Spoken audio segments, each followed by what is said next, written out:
बिस्मिल्लाहिर्रहमानिर्रहीम। अस्सलाम वालेकुम प्यारे दोस्तों। मेरा जिस्म मेरी मर्जी, चल जल्दी कर यार, आ रही हूँ बाबा, नकाब तो ठीक करने दो। एक तो तुम्हारा नकाब और इजाफी टाइम लगाता है, हमारा बोली, और तुम्हारा मेकअप। ज़ैनब ने मुस्कुराते हुए कहा, खैर छोड़ो अब, चलो। वो इकट्ठी यूनिवर्सिटी जाती थी, लेकिन दोनों एक दूसरे की जिद थी। एक मालिक की मर्जी वाली और दूसरी अपनी मर्जी की मालिक। ज़ैनब खुले अबाया के ऊपर नकाब ओढ़े हुए अपनी हया की पासदार बनकर मालिक की मर्जी पर अमल पैरा, और हमारा तंग कपड़ों और गले में दुपट्टा डाले मेकअप में लदी हुई अपनी मर्जी के मालिक। यार ये बस कब आएगी? मुझसे नहीं होता बस में सफ़र। क्यों नहीं होता? वाह, मुझसे तो होता है।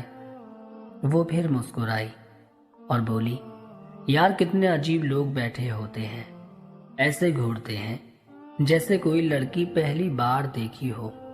ज़ैनब ने कहा, मुझे तो नहीं घूरते, तुम्हें घूर कर भी क्या करेंगे? ज़ैनब के नकाब पर एक तंजिया निगाह डालते हुए हमारा बोली हमेशा की तरह, मैडम कहाँ जाना है? बोलो तो छोड़ाएं। एक बड़ी गाड़ी उनके पास रुकी और हमारा को मुखातिब करते हुए एक लड़के ने जुमला कसा। उसके लहजे में कमीनगी आया थी। बिना कुछ जवाब सुने गाड़ी आगे बढ़ गई थी। कुत्ता कमीना, उसको तो मैं। सब मर्द एक जैसे ही होते हैं, कमीने। वो आग बबूला हुई, बस आ चुकी थी, और जगह न होने की वजह से दो नौजवान लड़कों ने अपनी सीट उनके लिए खाली की और खुद थोड़ा आगे खड़े हो गए। सब मर्द एक जैसे नहीं होते। ज़ैनब ने उसके कान में सरगोशी की, मुझे मार्केट से प्रिंट करवाना है, वहां से होकर आते हैं।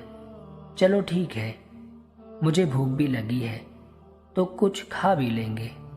वो यूनिवर्सिटी की दरमियानी सड़क पर चलने लगी, जिसकी दोनों तरफ यके बाद दीगरे मुख्तलिफ डिपार्टमेंट्स मौजूद थे, और अमूमन उस सड़क पर तलबा व तालिबात का रश ज़्यादा होता है। लड़की नहीं देखी कभी। वो काफ़ी दूर से उसे ताड़ता हुआ आ रहा था, और पास से गुजरते ही हमारा ने जुमला कसा, ऐसी तो नहीं देखी। वो गुजरते हुए तंजिया लहजे में बोला और आगे बढ़ गया। क्या मतलब था उसका कि ऐसी तो नहीं देखी? मैं कोई जोकर हूं, कोई कार्टून हूं? कमीना, घर में माँ बहन नहीं है उसकी क्या? जिसे देखो मुंह उठाकर चला आता है। दिल करता है एक लगाऊं ऐसे कमीनों को।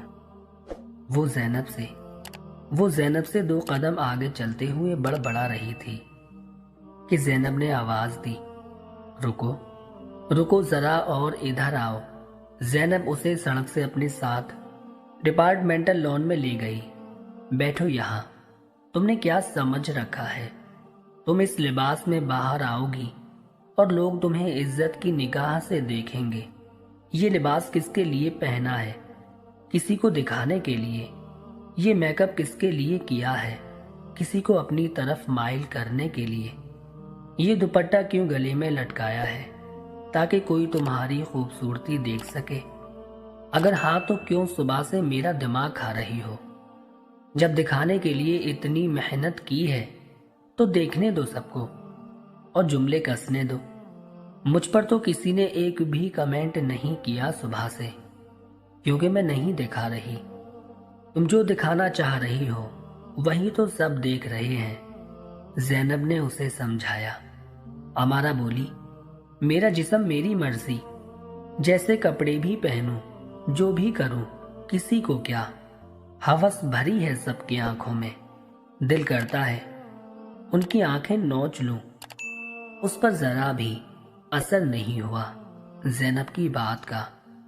अच्छा, तो अगर तुम्हारा जिस्म है और तुम्हारी मर्जी है तो क्या वो अपनी आंखें, जबान اور گاڑی ان کی نہیں، ان کی آنکھیں ان کی مرضی کہ جس کو بھی دیکھیں اور جہاں دیکھیں، ان کی زبان ان کی مرضی جو بھی بولیں جیسا بھی بولیں، ان کی گاڑی ان کی مرضی کہ جہاں چاہیں بریک لگا کر جملہ کسیں۔ میرا دماغ اب نہیں کھانا، چلو اب۔